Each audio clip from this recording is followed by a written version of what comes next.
SeatGeek is the easiest way to find the best deals on tickets to pretty much any live event. Concerts, sports, theater, comedy, whatever you want. Download the SeatGeek app today and enter promo code SEATS to save $20 on your first purchase.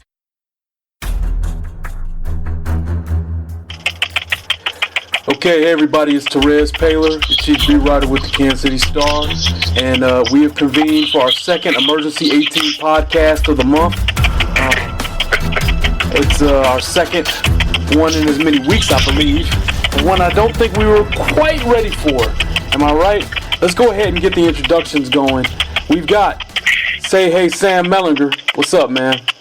What's going on? We've got Blair Kirkhoff, my main man. Greetings. And finally, the man, the myth, the legend. It is Vahe Gregorian. What's going on, Vahe? Giving the Sam thumbs up, even as we prepare to give the thumbs down on the trade. Also, I feel the need to note that we all wish we could be together as usual, but we're as far flung as me in Columbia and Blair on his way to Lubbock. Hey, thank you guys for joining us. We know that there's a lot going on today, and we know you could be spending your time doing a lot of things, but this is definitely interesting, isn't it, guys? Let's go around the table, first of all. First thoughts on the Chiefs trade of Marcus Peters. We don't know the compensation yet. Please stop asking me. I'm trying to run it down, okay? I am trying to get the compensation. Believe me, the corporate champ is on that part of it. But nobody nationally has that. I don't have that. There's a reason for it. Maybe it's not done yet. Maybe they don't want people to know yet. Maybe they're still wrapping that part of it up. But when it's done, we will know. Okay, guys? So let's start with Sam. Give me your first impression of this thing. I cannot express how much I hate this trade enough. Like, I don't have the words for it at the moment. But one word that comes to mind, without knowing the compensation, but unless it's Todd Gurley, Aaron Donald, and 3 number ones, I think there's a bit of cowardice in this. Ooh, a bit of cowardice. Interesting. I do. You got to elaborate on that. You just can't let that ride. Well, I'm not trying to Interesting. Talk about the time here, but explanation that makes the most sense is an ugly, terrible explanation. Because let's talk about this for a second. The Chiefs are trying to get younger, right? Yep. They just traded a guy who just turned 25 like a month ago. They're trying to they retained their defensive coordinator who got exposed ostensibly because there wasn't enough talent on the team, on the defense, and they just traded maybe their most talented player, depending on if Justin Houston's healthy. This is a defense that predicates itself on creating turnovers. They just traded a guy who's created more turnovers than anybody else in the NFL since he entered the league. This makes absolutely no sense to me from a football point of view. I mean, again, like one more time, say for the people in the back, like we don't know what the compensation is, so maybe they were just blown away. But it's hard to believe that that's the case when you only have 2 teams interested. You only have 2 teams creating leverage. So I'm not sure how they're going to make out like real big on this deal. The only thing that makes sense is that the Chiefs didn't want this guy around anymore. Yeah. And this is my chance to chime in here. I'll just go ahead and say this. I think, some of this has to do with the money. Remember when Marcus got suspended that one game in December? And we were just kind of talking about the scenarios. And I'm like, guys, are we sure he wants to be here? One of the ways that will flesh out if that was the case is that he would ask for an extraordinary amount of money. Here's the thing, as a fourth-year pro now, he is eligible to sign an extension, okay? And as a fourth-year pro, he's eligible to sign an extension, which means I know the fifth-year option's coming up in May, but he can ask for money right now. And I think he wants to get paid the highest in the league, $18 million. And if the Chiefs have any reservations about handing somebody that kind of money, who, like it or not, they've had to, to at least some degree, there has been controversy about this player. Even if some of it is unfair, there has been stuff about him. So if you have any concerns about that, right, you probably don't empower a player by paying them the most at their position in league history, because all money does is give them more juice, okay? I'm not saying that's right, okay? I'm not saying that any of this is fair, but I think if you look at situations for why Marcus was traded, you think about, okay, he probably wants to get paid now. You say, okay, he's probably going to hold out through OTAs, which he's done already, and not just OTAs, training camp. And now you're answering questions for 4 months about this. We know how talented this guy is. I think you make this trade if he doesn't want to be here. And so far, we haven't heard anything saying that for sure he didn't want to be here. But what we do know is that the money thing is a deal. Like, they were going to have to pay this guy, and they were going to have to decide whether or not they wanted to pay him. And we also know this. I can report this. Only the 49ers and the Rams were interested. Okay? No one else. Not the Browns, not the Colts. Only the 49ers and the Rams. And I want to know from you guys, how much does that surprise you? I'm really surprised. I didn't know that, Yep. Therese. So that's pretty surprising to me. Look, I think we went with our 2 pretty strong takes right there. So I enjoyed listening to them, and I don't have anything on that level. But I do think it's worthwhile to explore Sam's thought of cowardice a little bit, and let's kind of run down the list of things that would have made the Chiefs uneasy about keeping Marcus Peters in this locker room and on the field, and starting with the national anthem protests, and continuing into the season where he had the antic on the field and in New York, and had a squabble on a team bus with a coach, and there was a list of items here that any one of which would be kind of an eye opener, but put them all together, you've got a player who I wanted him back. I think the Chiefs would be better with him on the team, but if this is the explanation, if this is the reason why he's not back, I'm going to tell you that I think I understand. I understand where a team is coming from, and I don't necessarily agree with it, but I think I understand it. That's really interesting. Why, Blair? I want you to delve into that a little bit. Why? Well, I guess it speaks to a locker room culture that the Chiefs want to develop. And all this is guesswork on our part, right? Nobody has or will probably speak to this for a while anyway about the reasons why.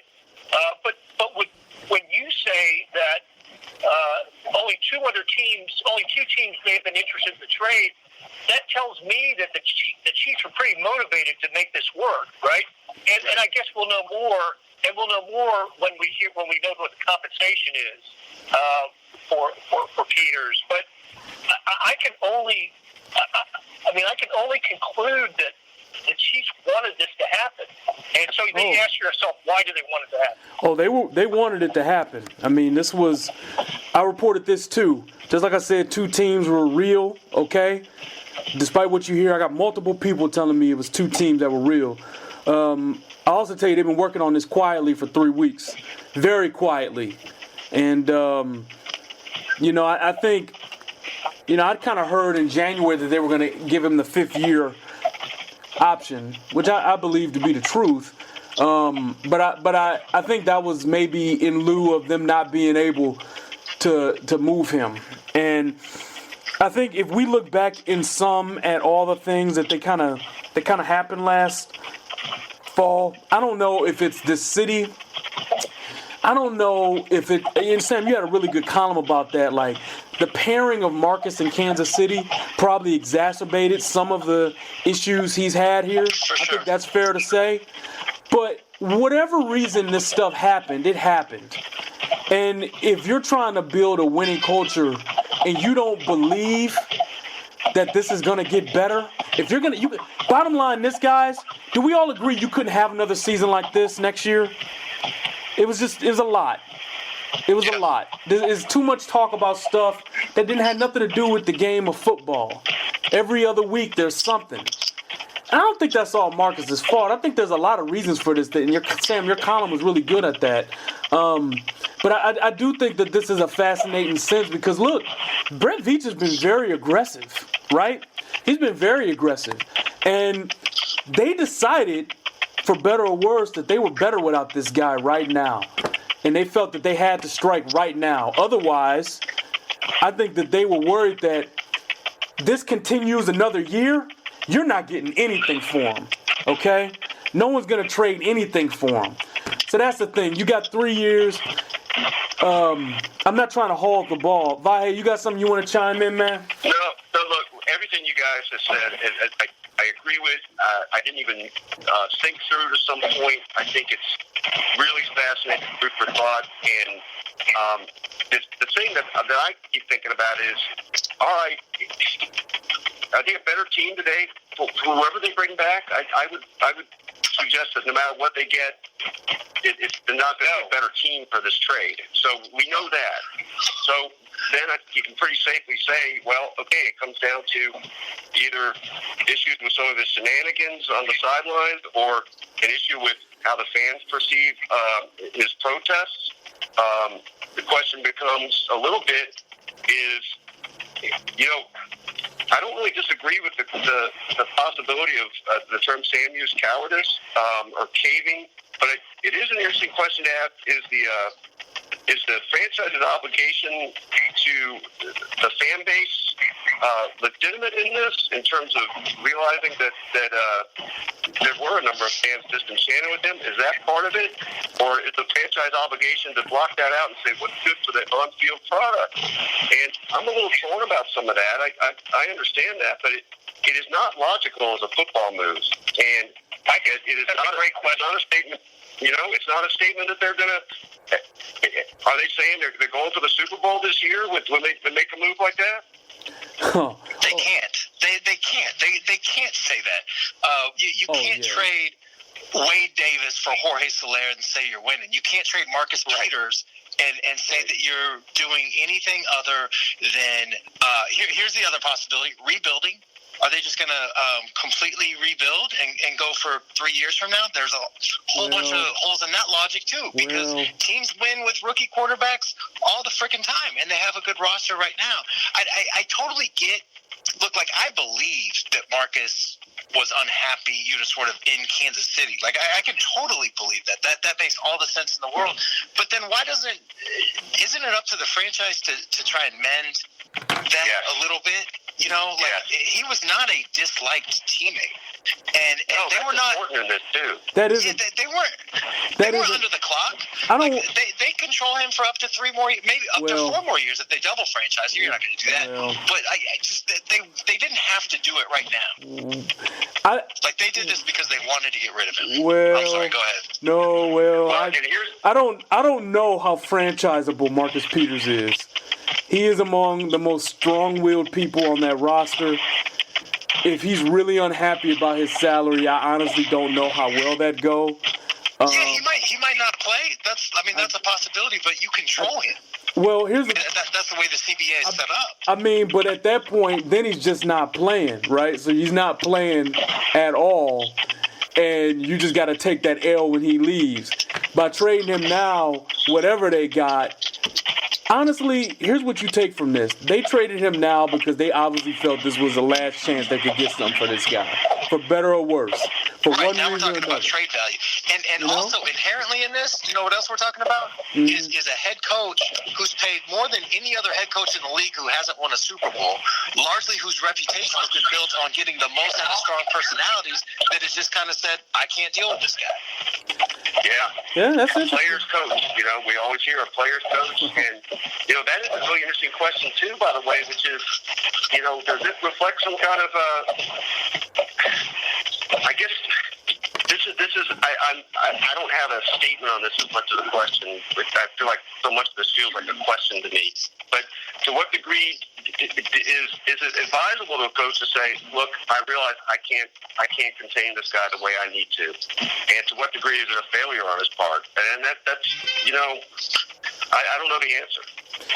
Well, he's obviously really talented. I think that a couple of things I want to say. First of all, LA is a really good spot for him, in my opinion.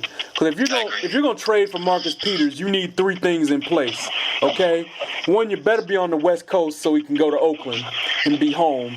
Two, you better have an alpha dog head coach, and McVay is basically the king of the millennials. And third, you better have an alpha dog DC that's won something, okay? And they check all three of those boxes. Marcus is very good in the first 2 years in situations. It's always the third year that it's been iffy. That's how it happened at Washington. That's how it happened here. The only place that didn't happen was at McClymonds with his daddy. So, like, I'm just saying, like, and guess how many years the Rams have him for? 2. So it's actually a really good deal for them. I don't even need to know the compensation to know this is a good deal for them. Marcus Peters is going to play the Chiefs next fall. He's going to record an interception. You guys need to just deal with that because that's happening. You need to just get that in your head right now. He is going to pick off Mahomes. He is going to probably return it for a touchdown, and he's going to get a penalty on that. In Mexico City. He might pull out a sombrero from under the bench.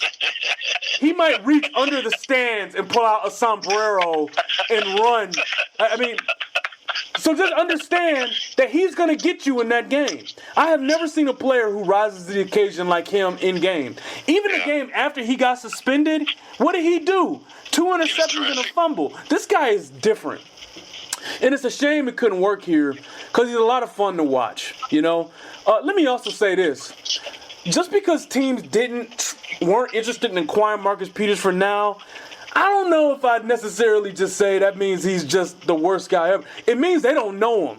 It means that they did their background on him in college 3 years ago and that he was not coachable, which many people reported. Okay, well, if you trade for him now, in a year, you got to make a decision on whether or not to pay him. Okay? Is that enough time to get to know somebody? Is that enough time to know if he can fit in your system? No. So I understand a lot of teams not want to take that chance. Like, you had to be. It's not a coincidence the 49ers and Rams were the only ones that were real. That's not a coincidence. Hey, and the Rams aren't that far off either. This is a playoff team. Yep. They're good. That's right. That's right. You know, this is maybe a little irrelevant right now, but it's going to be very interesting. You know, we'll learn the forensics a little bit as we go forward, I'm sure. And I do wonder a little bit if the beginning of the end really was when Andy suspended him. Yeah. As far as we know, if I recall correctly, I think we thought that was certainly the first time in Kansas City that he publicly let it be known that he was punishing a player. And I don't know how often he did it in Philadelphia, but that really may have marked the moment. He only did it for Terrell Owens, I think, man. Like, for Andy Reid to suspend you, you had to be doing something. You know? And here's the thing, like, one other thing about the teammate part of it, the moment this started coming out, I started hearing from people saying, like, oh, you know, some of these guys are pissed, you know? Like, no matter what you think about Marcus, some of his teammates really like him, okay? Some teammates that whose opinions probably matter, okay? That I'll say that, okay? And heck, let me throw this in real quick too. Like, guys that you wouldn't expect necessarily. I think, you know, without blowing cover in terms of people that we all get to talk to, but I was fascinated to learn some guys that you might think are, you know, aligned differently politically. Love the guy. And I think it's fascinating that guys that you probably think are in the bag for Marcus probably thought he should have been suspended. I can tell you that for a fact. Yeah. So that thing cut both ways, guys.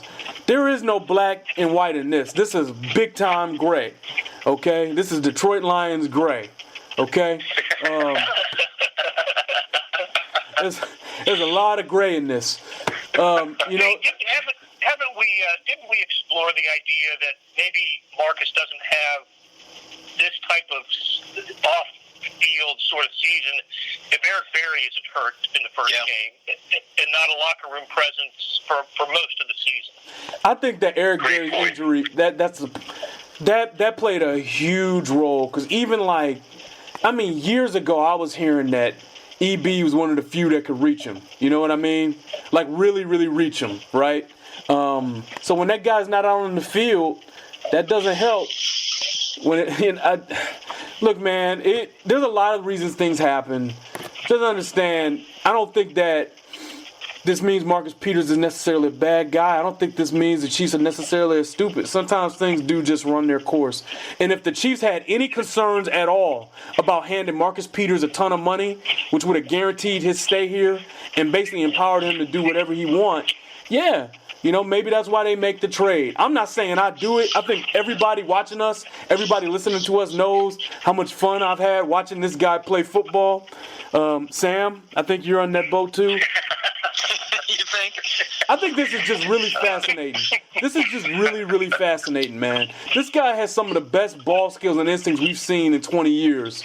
And two teams were interested, and by the sounds of it, the compensation wasn't that great. So, let me bounce this question out off you guys, and this is purely speculative, and of course it's really speculative because it can't identify why the trade was made because we don't fully know. But if you had to guess, did it start with Clark Hunt? Did it actually start with Brett Veach? I think I find that unlikely. I find it to be somewhere between Clark and Andy. But I wonder what you guys think of that. Let me just say this before I forget. Do I think that some of that hate stuff that he saw on his Facebook and Twitter throughout the course of the year helped this matter? No. I don't think that helped at all.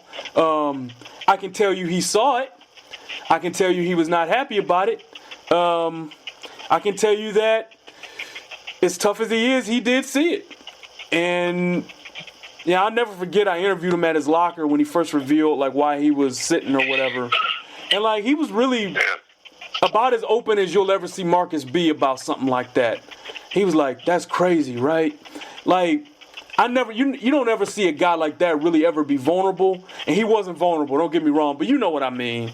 When talking to him, I got the sense that he saw that stuff, and internally he was probably a little hurt by it, even though he'd never admit it.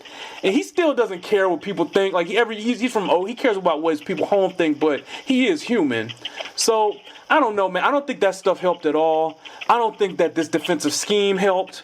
I think that was clear by his behavior in the Jets game. It's just a lot of and then when Andy suspended him and he tweeted out LOL, that was probably it. Yeah. Marcus was a different guy after that. He didn't talk to us.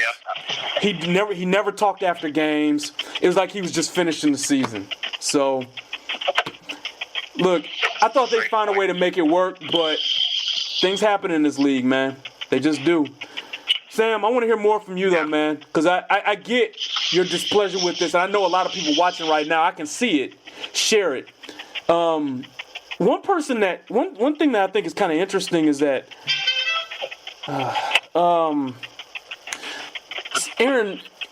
Randall, kind of mentioned that him and Kelsey aren't that different. Do we still agree with that notion?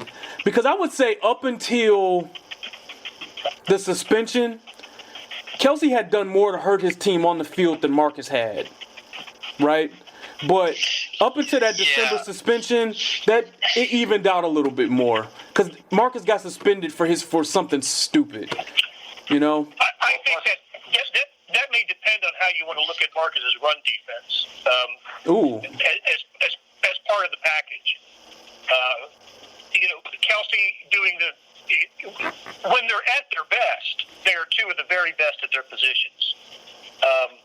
But Kelsey, it took him a while to become a blocker, and with Marcus, especially this year, that was the fundamental problem that I had with him was the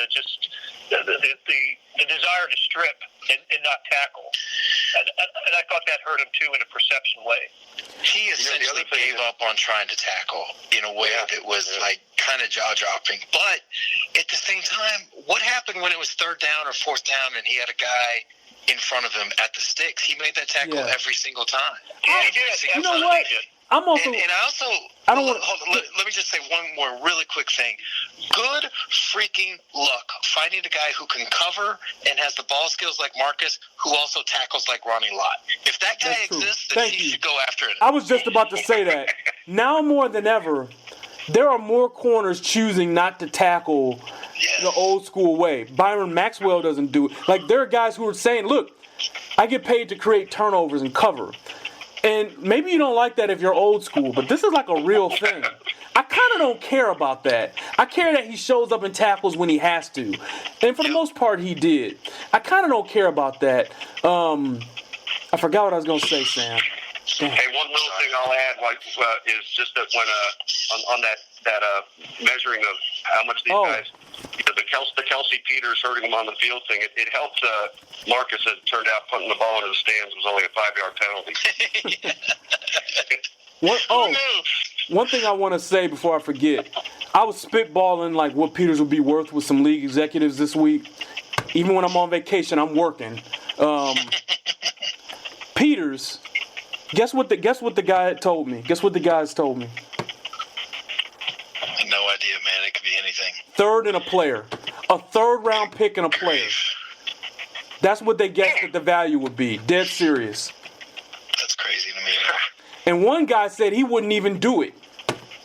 Because unless you knew you could trust him and you were willing to pay him, it was too much of a gamble. That's the kind of market the Chiefs were dealing with. John Dorsey did not want Marcus Peters back. From as far as I can tell. I did hear like a little bit of pushback, but most of what I'm hearing is that Dorsey didn't want him back. Same for Indianapolis too. And that's a horrible situation for John. Yeah. Yeah. If I was the Browns or the Colts, and look, like there are a few people who like Marcus Peters more than I do, but if I was the Browns and the Colts, I don't think I'd want him. That'd be horrific. Like, he is a bad player to have on a bad team, boy. Like that is not what you want. No. I totally I'm on board with that. Look like Marcus Peters is my favorite football player. That does not surprise any of you, doesn't surprise anybody listening, but he obviously has faults.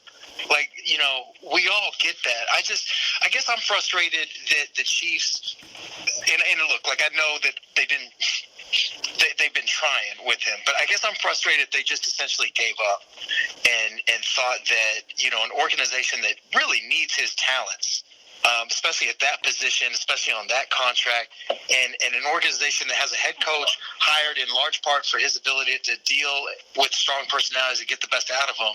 I'm just frustrated they just gave up and you know, pardon the pun, but punted on, you know, having this guy on their team when he fits. Like, now that Marcus is gone, you know what this defense needs? They need a young, badass cornerback who creates turnovers. I hate to say this. You know, they could kind of use Tre'Davious White from Buffalo.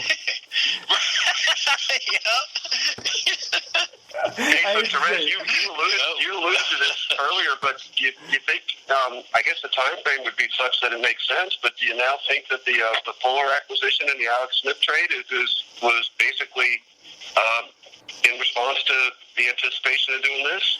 I think it played a role, and I also think, and this is really going to piss you guys off, but whatever. I think when Andy said that there's some things he had to do before making a move at defensive coordinator, this must have been one of them, because this is why Bob is retained. I think those two things go hand in hand. Like, you know, maybe Marcus was compromising the scheme. Like, we just don't know. We don't know. Really? All I know is that when that man played football, he made a lot of plays. He is a good football player. He is. He is a good football player. And, like, it's not going to be as fun missing good. Like, honestly, you miss, as a football fan, I miss rookie Marcus Peters. That's the best Marcus Peters. He's a rookie, you know, he's staying in his lane, and he is just doing his thing. Last year's version was fun, too. I mean, 2 years ago. Last year's version was not fun. It's just too much other stuff. But I bet you he goes to L.A. and rips it up. He's playing for money now. It's L.A. He can go to Oakland whenever he wants. Every weekend, he'll take a 2-hour flight to Oakland. You know? Perfect. That's what he wants. Dude, he's going to be great with the Rams. He's going to be freaking great. I know.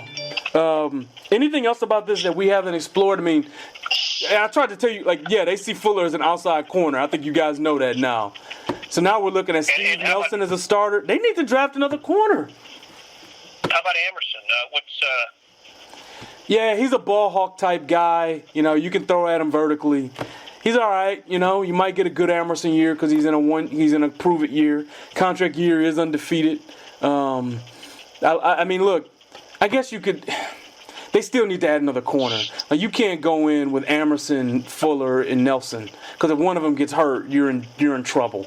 So they need to add somebody else. Dude, I thought they needed to add a corner right this morning when I woke up and Marcus Peters was on the team.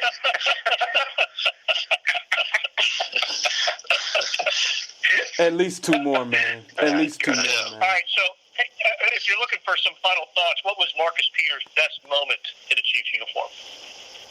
I'll just go. The strip in Charlotte. Yeah. My God, that was amazing. I don't know. The quote that came with it, right? The quote that came with it was the key there. Yes, the 5-yard penalty for punting the ball into the stands. I took it from him. Week in a row. By the way, don't forget that. He did it the week before. Or say it, one of you guys remembers verbatim, don't you? Whatever the line was he said after that. I'll give it to you. I'll give it to you guys one more time. You know how you go to the store and you grab something, your mama say, no, you can't have that? I took it from him. I took it from him. And he gonna take one this fall. Just know that. When the Chiefs go down to Mexico City, he taking one. So just know it. I'm trying to prepare you guys for it. Just be ready. Be ready for Jared Goff to throw at whoever is replacing him.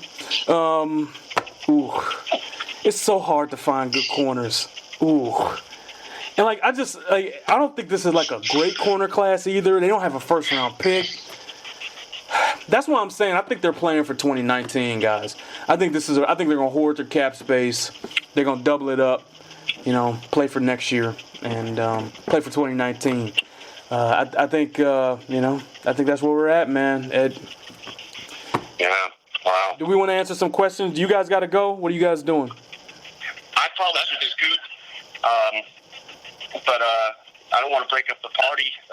Obviously, you guys can carry on without me, but I probably better go. Okay. Anybody? I'm good. I got some questions. Okay. Or some answers. Okay. All right. Love you guys. Talk to you later. See you, buddy. Both. See you, man. See you, fellas. Okay. See you, man. Okay. We're going to take some questions. Cujo Vince says, would you agree that Marcus's body language last year showed his dislike or lack of fun playing here in KC? I love the dude, but felt like he had his head elsewhere. I think it was a perfect, perfect confluence of events.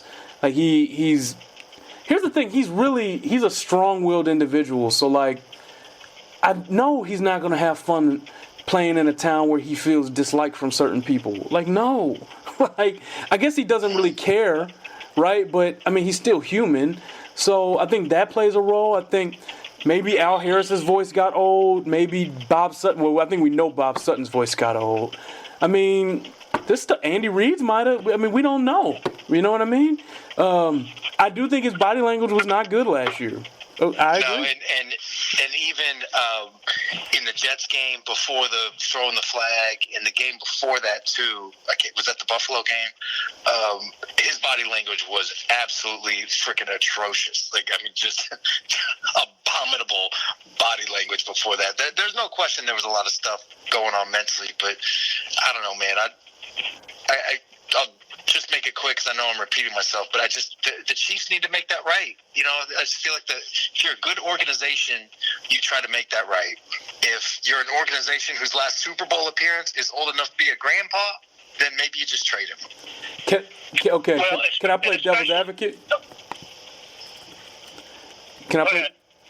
Okay, so when Randy Moss started acting out in New England, they shipped him out, sometimes, New England, we agree, is one of the most disciplined environments in football.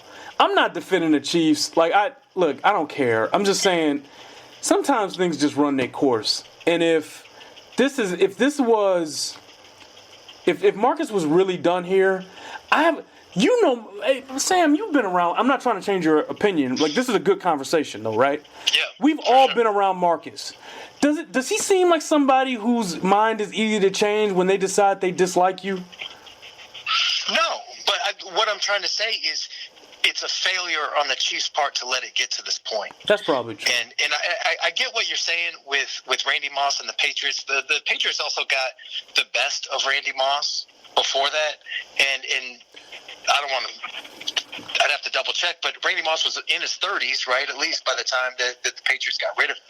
You know, to me, this is a guy who, you know, at least in theory, should be entering his prime. He's 25 years old. This should be the best, you know, that Marcus Peters is capable of should become in the next, you know, 3-4 years. That's a good point. I like that. That makes sense.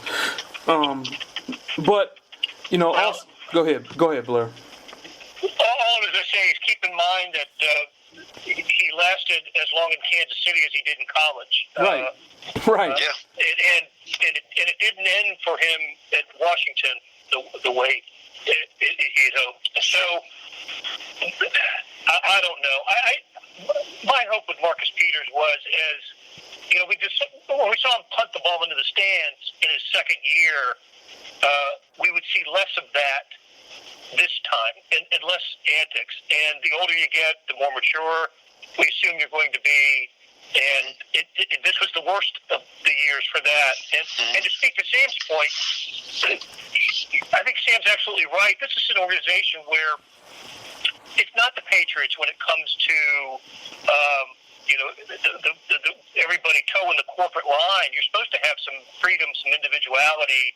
And we see that with, you know, on this team, and we've seen it in the locker room. But it's for whatever reason in the end, it just ends up not being the right fit. And that's, I would love to hear what Clark Hunt or Brett Beach or even Andy Reid has to say about that. Yep. Well, I mean, I can tell you, hey, look, I love the kid. Hey, look, I love the kid, okay? I mean, you're not going to find somebody who loves Marcus Peters more than me, okay? Just look, sometimes things in this league happen, okay? And you got to do things, all right? You know? Look, that doesn't mean we don't like Marcus. I mean, we like Marcus, okay? We just, look, things happen in the NFL. You know what I mean? It'll be something like that, okay? So, it won't be that illuminating. No, I gave him I gave him the benefit of the doubt.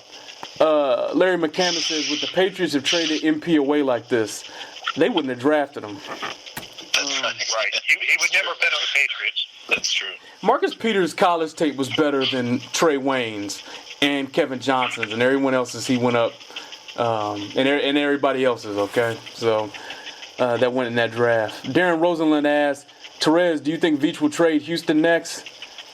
I wouldn't do it. If they trade Justin Houston, I got nothing for you. Because, listen, edge rushers are hard to find. You don't have enough of them. If you want to try to win next year, you don't trade your best edge guy. Okay? You don't cut him either. He still has some juice left. I wouldn't do it. Where you come out on that, fellas? No, I wouldn't. I mean, if I guess I'm less clear on this now, but are they trying to win? If they're trying to win, then no. Right. Then we'll know it's a total rebuild if that's the case. Lakota Smith says, does this bring Talib back as a viable option for KC? That trade opens up one more locker room antics guy. I'm in. Let's go. Let's bring him in. I think he wants to play with Pat. You know, he wants to come finish a career in Kansas City. I'm in on the Aqib Talib experience. That would be great. I think the thing what we really miss out on is the Peters Talib combo versus Michael Crabtree. You know, there's nowhere for him. Oh, and then if Fuller had been in the slot. Just I would have done a film breakdown on that alone. You know, oh, that stinks. Well. Frank Pagnotti asked, do you think they go after Kyle Fuller to leave? I don't know how much Kyle's going to command, but if he has a market, it'll be more than they can afford. And then Talib, he might be willing to take a little deal here, but we'll see. How are teammates going to handle this? Keith Alexander asked. probably split. I mean, Marcus has a lot of people in the room that like him and want him to be here. And a lot of these are people that you guys, whose opinions probably matter to you guys. How about that? Okay? But as I said earlier, as we all said earlier, that goes both ways, man. So they'll be fine. Hey, listen, the check's still coming on Tuesday. Okay? The check's still coming on Tuesday. They'll be all right. Okay? Mitchell Whitman asks, what does it say that Marcus only has one more personal foul than Travis Kelce since they entered the league, including the fact that Kelce's been kicked out of a game, but the fans' ideas of the two are different? Ooh, it says something. Man, I didn't realize that. I didn't either. That's a good stat, but I still think their growth rates were different. I think Kelce was on an up, matured, and we saw that this year, and I don't think we saw that with Marcus Peters. I agree. I think the sum total of both careers are about equal, as the personal fouls would suggest. I just think the direction was different. Yeah. You know what, man? One thing I'll also say too, like, Peters, this is like an interesting situation with him because, like,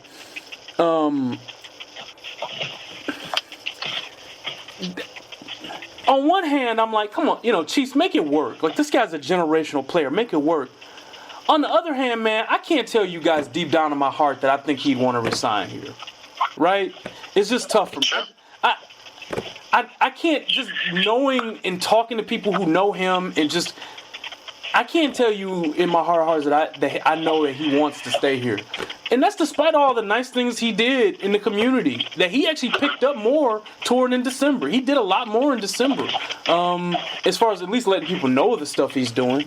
But I'm telling you, if you're the Chiefs and you know he doesn't want to come back, which I think is a real possibility, what else are you supposed to do? Because if you wait another year, all that's happening is your equity, your trade equity is going down with every day he holds out. Oh, I didn't say that here, did I? Okay. I'm sorry, there's a lot going on. I got to get off my vacation groove here. Okay. There's a money aspect to this. $18 million, I did say that, right? Okay. Highest paid corner, he want to be that. You could assume Marcus would, if he wants to get paid now, he would skip OTAs. You can forget that.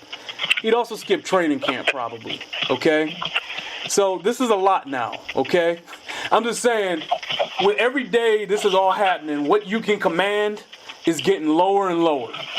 So it's hard for me because it's just like, this is a great player, make it work. But on the other hand, if I think that, hey, I don't know if this guy wants to stay, what else are you supposed to do? You guys might have ended up doing the same thing if your back is against the wall like that. So, Sam, I want you to pick that apart, though, because I like some of your opinions here. Well, first of all, the main thing, the most important thing that I can say in response to that is that if that's how it went down, then that's an admission on the Chiefs' part that they failed in creating an environment that made him want to stay. That's as simple as I can say it. But the other part is, they're not all Eric Berry. Players are not all perfect and the great leaders and all that stuff. You have different personalities. And now look, again, as someone that he is my favorite player in the NFL, I fully am aware of his weaknesses. And he has more, rough edges, or however you want to say it, than most. But you got to work with that. You got to work with it. You don't have to work with that when he's the place kicker, but you got to work with that when he is that guy at that position. When he is creating more turnovers than anyone else in the league, despite teams throwing away from him, and at a critical position, and he's 25 years old, you have to be able to find a way to work with that. And if this team, I don't know how this team can trade that guy. Forget about Bob Sutton for a second, but I don't know how you can trade away that guy and stay with a straight face that you're trying to win. And I think that's what they're going to try to do, because they're not going to tell people that they're rebuilding. They're going to tell, they're going to try and pass this off as, the whole, the sum is greater, the whole is greater than the sum of the parts or whatever. But it's just, I can't take them seriously as that they're trying to win when not they do this this year. deal. They're not this year. No. I've been telling you guys that they're not. Like it's not like this is gonna be different this year. This is gonna be a young. And Sam, you wrote that. You know, Sure. this is a transition year. We know that, and like their window with that core, it's done. That core window is done. I'm sorry, it's done. The next window for them contending will be on the back and shoulder of Patrick Mahomes and maybe a handful of veterans that remain, okay? That is what it is. But I'm telling you this, Sam, okay? Now let me come back at you with a little devil's advocate because I think the people are enjoying this, okay? You and I both know that perhaps more than anyone we've ever covered, Marcus Peters is singularly about his hometown. It's a little bit like me in Detroit, but I'm not even to his level. Like if I'm a 7, he's like a 10, right? Are we sure it's now possible the Chiefs could have created a great environment for him and he still would have wanted to leave for California? I don't know, maybe, but the Raiders aren't going to have a team in a year. So, like, if he couldn't ever play in like his actual hometown, I mean, they got flights to Oakland, and I get that. I take a nonstop to Oakland a couple times a year. There's airplanes that go there, and look, I totally understand that he's more comfortable in California or whatever, like closer to home, but. I don't know. Now I'm repeating myself again. It's up to the Chiefs to create that environment to make him feel comfortable, or to at least stop it from getting to this point where you have to trade him for. And again, we don't know the compensation, but if it's just draft picks, and we're not even talking about a 1. I mean that's what teams do when they're getting worse. That's not what teams do when they're serious about winning. That's not what teams do when they're trying to find the extra edge in a league with rules that are tilted toward parity and all these things. I mean that's just there's no way that it doesn't make sense to me on any level, man. And I get like intellectually what you're saying, and to maximize trade value and all that stuff. But if it's a third in a player and it's not a third in Aaron Donald, then I don't know if his trade value craters. It's not going to crater that much. What, you going to get a fifth instead of a third? This is so fascinating. I'm going to just say it. This guy is the most fun cornerback for me to watch since Deion. I'm just going to say Me too. it. Yeah. The Chiefs couldn't foster an environment that was necessary for him to thrive, but that goes both ways. Guys, we knew when they drafted him that this was a gamble because he was not coachable in college. And we thought that, hey, Al Harris could reach him, Andy Reid could reach him. And to be honest, the first 2 years were just great. It was worth it, man. His first 2 years were awesome. This guy's a great player. But I don't know. I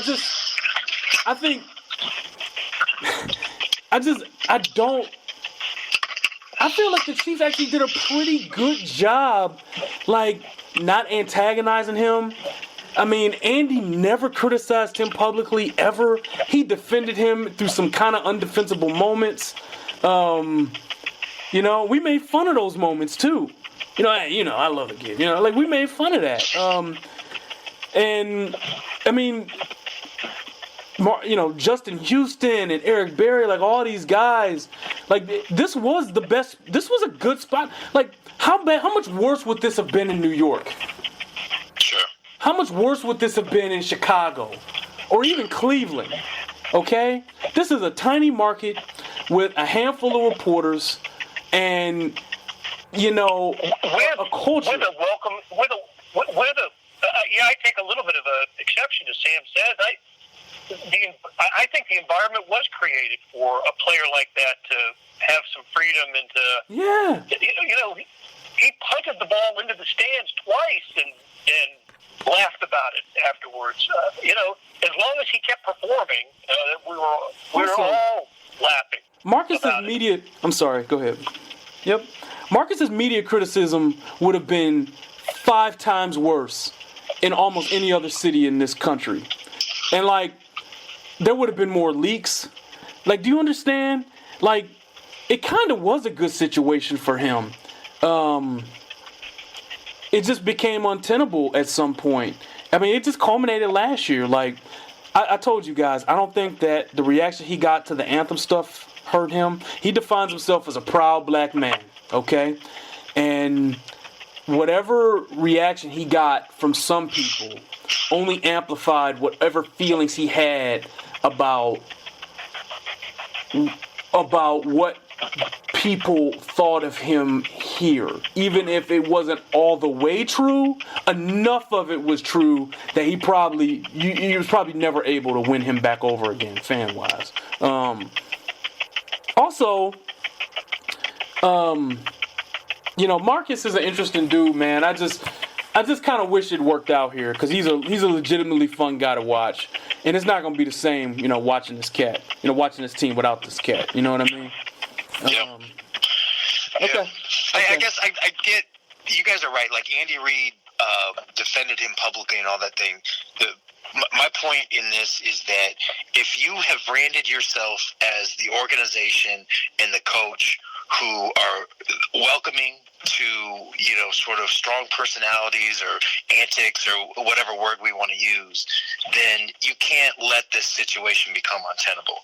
If that's the way you're going to brand yourself, if that's the way that you're going to sort of try to create your edge to win more games and finally finally get past the divisional round in the playoffs, then this is an indefensible failure on your part if this is what you say you're about and you let it get to this point where you have to trade him like this. You know what I think is interesting too?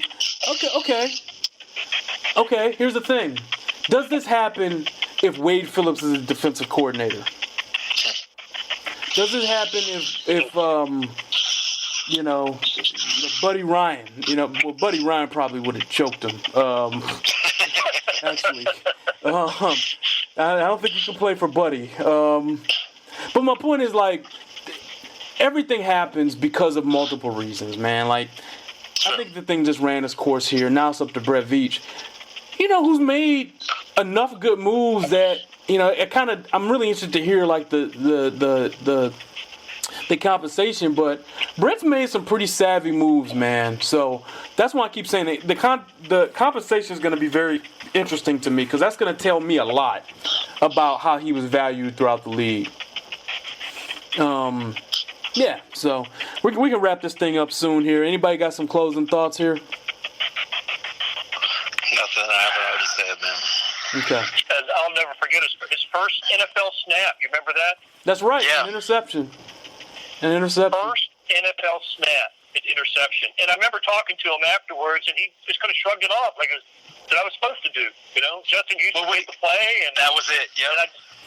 I just thought, man, this guy's at a different playing at a different level in his first NFL game. Hey, no, I want to make one last comment here.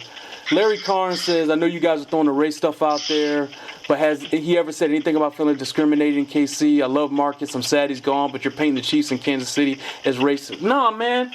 I've been here 11 years, man. I've been here 12 years, bro. Like, if I felt that way about this city, I wouldn't have been here this long, man. Like, these guys know. You know what I'm saying? Like, nobody's doing that. I love living here. I'm gonna live here. Huh? Did my phone cut out when we were all calling the Chiefs racist? I haven't done that. Hey, man, no, straight up, man. I love Kansas City, man. I love living here, man. Like, this is my home, no one's doing that. But let me try to explain this to you guys. True or false? Did he see some bad stuff? Not necessarily racist, but just stand for the anthem. You're an un-American. You're unpatriotic. Stuff of that ilk. Yes or no, guys? Without question. Did he see that? Question. Yes. Yep. Is it totally possible that some of that had a tinge in Marcus's mind, or real, I don't know, of any preconceived notions he may have had about this place? Yes or no? Sure. Okay. Sure. Yep. This is not hard to understand. Agreed. Okay? Perfect confluence of events. All right? Perfect confluence of events. It just happens sometimes that way. And no one's trying to do that, man. If I thought this place was like that, I would have been out of here years ago. But I'm going to live here a long time. Right? Come on, man. Don't do that. All right. Final thoughts, Sammy? You got something, brother? No. No, nothing I haven't said, man. Okay. Hey, thank you guys for joining us. We did have 400, so you got our weekly Chiefs Friday news dump. Yeah. Who are we going to be talking about next Friday is what I want to know. I don't know. I'll be at the Combine, so it'll be all right. All right. Hey, listen, it's going to be all right. It's still football. They'll get their picks. It'll be interesting. Maybe I'll have to do my 2-round mock draft this year, I have to fully dork out and do my 2-round mock. So thanks for joining us, guys. We went extra on this thing because I know this is a big deal. And we will talk to you guys later. See ya. All right.